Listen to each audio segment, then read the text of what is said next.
Hi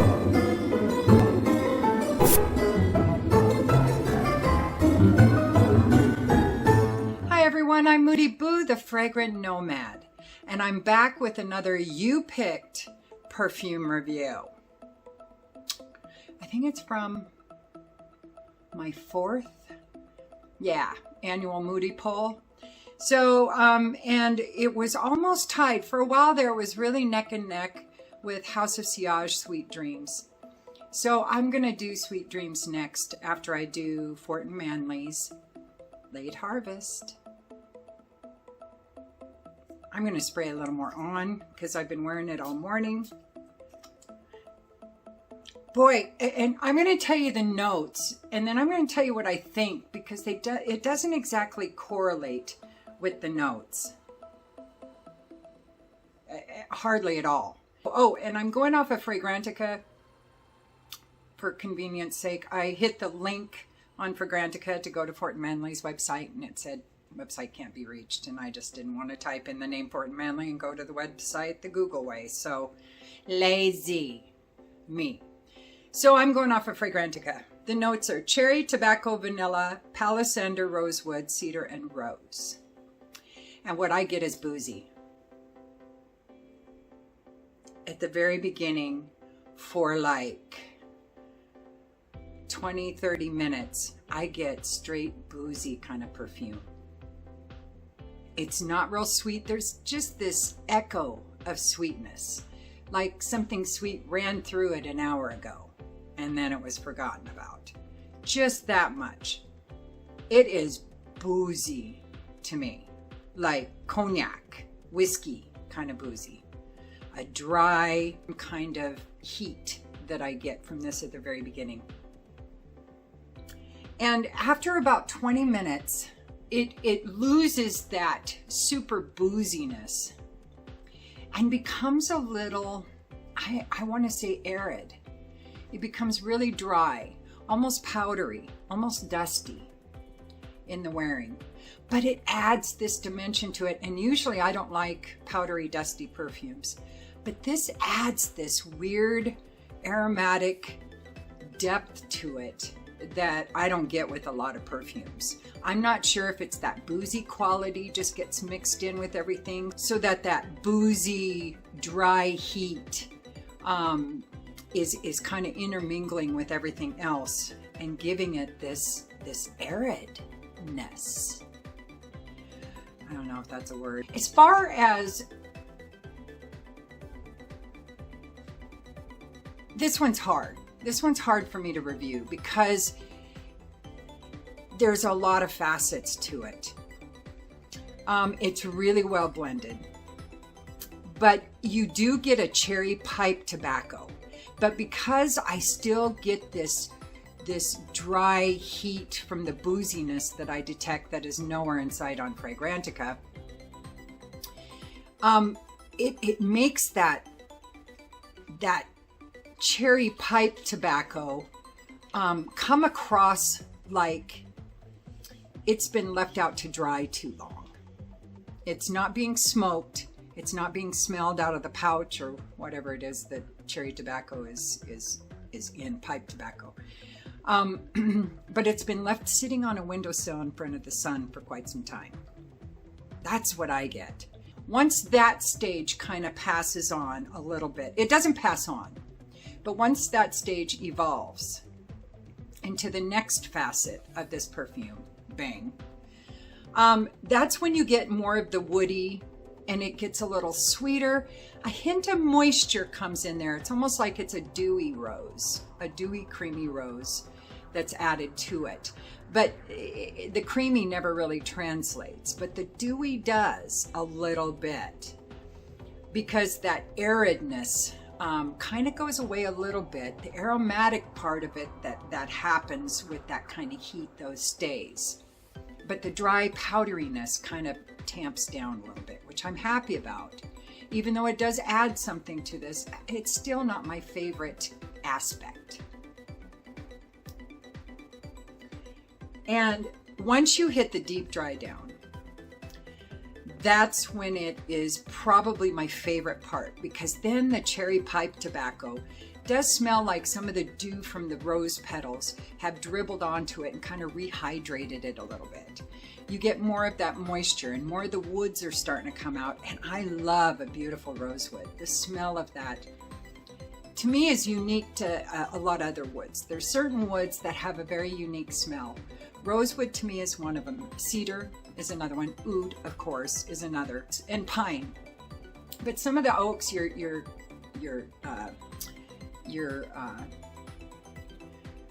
can't really tell the difference. It's just woody to me. It doesn't have a distinct smell. This one, you get the rosewood in there. And the rosewood to me has almost a sweetness to it.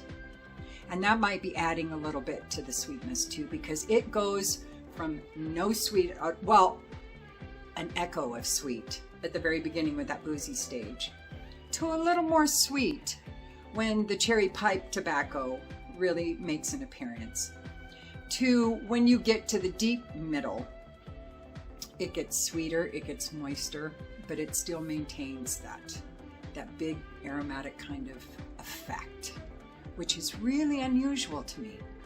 But Fort and Manle is a really interesting house. They're based out of Australia, if I'm not mistaken. And each one of their perfumes is not only unique, but most of them aren't real smooth. They have edges on them. They aren't mucking around at Fort and Manle. They want to leave an impression. They don't want their perfumes, I'm speaking for them. I have no idea what they're thinking. This is what I think they're thinking. They don't want their perfumes to get lost in the cacophony of all the other houses that are out there and other tobacco perfumes, etc. They want theirs to stand out, and to me, they do. They absolutely do. So it's very unisex.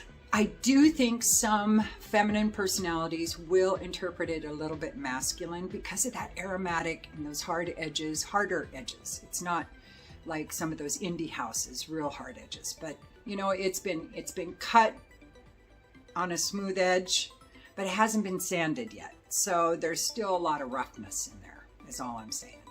Now, the vanilla, of course, just adds to the sweetness. I think the rose, the vanilla, and the cherry are the three sweet players. The rosewood probably adds a little bit, but it really does change. This perfume is like having 2 or 3 different perfumes in one, in my opinion. All very similar. They all have the same theme, but they don't all smell exactly the same. Oh, and the dry down's starting to tickle my nose a little bit, starting to come out, peek around the corner.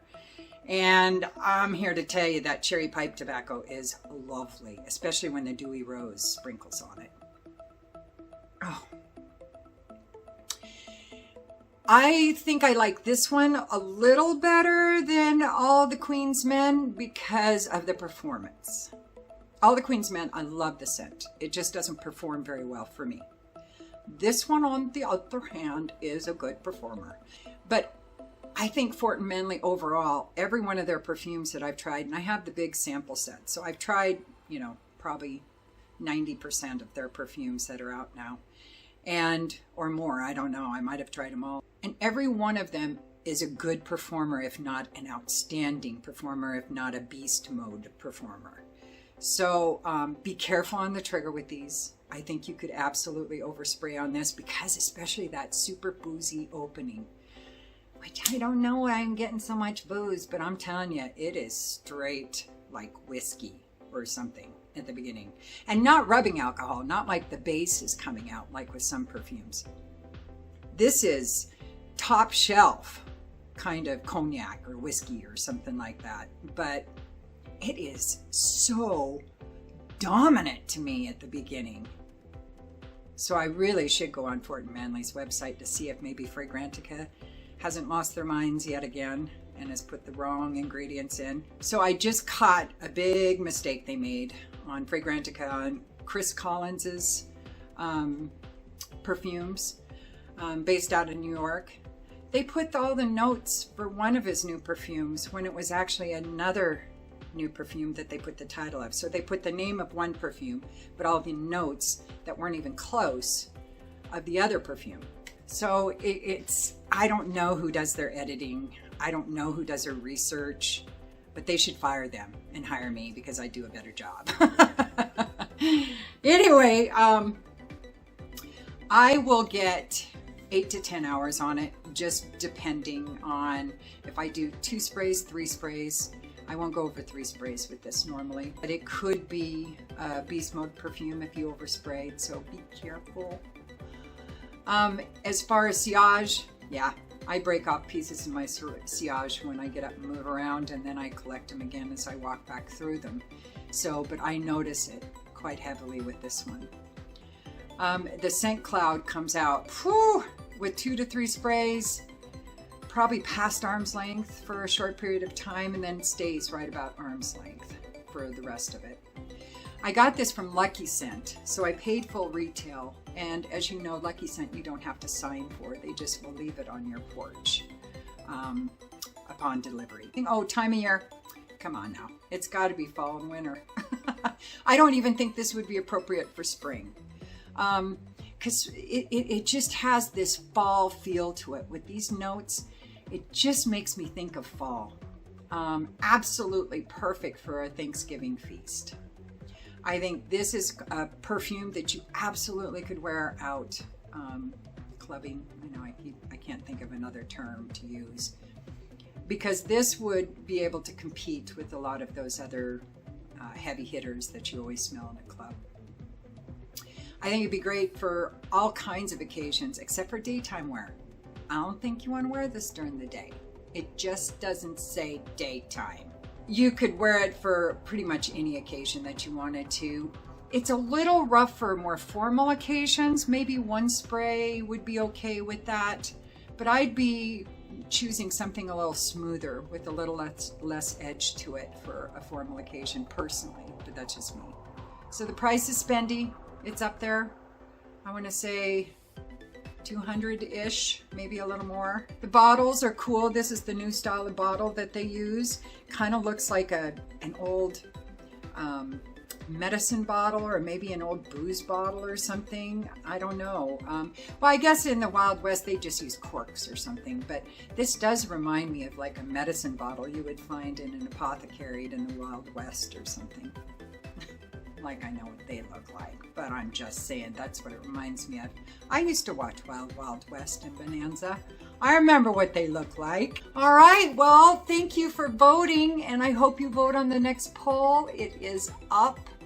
The 5th annual Moody Poll is up. I'm going to try to leave them up for at least a week, sometimes 2 weeks. I'll leave them up, depending if there's if it's close. I'll leave it up a little longer so that I can see if there's a definite winner or not. And if there isn't, then I'll just do the top 2 winners, you know, because if it's close, you know, I don't want to deny you guys that doing all that voting and then, you know, come in second place. That doesn't work for me. So anyway, so my next review is going to be the 2nd place winner of the 4th annual Moody Poll.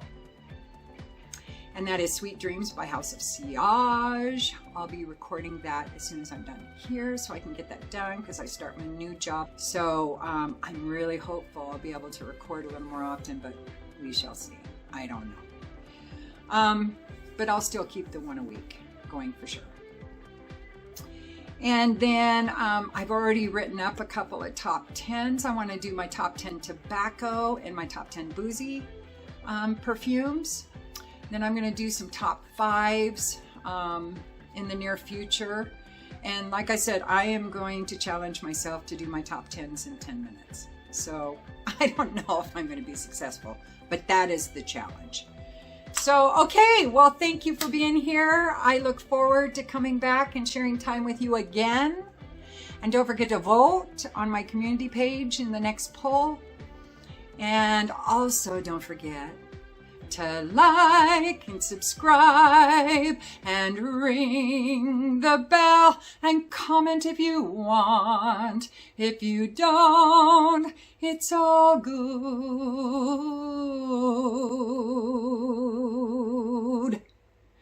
I still love you.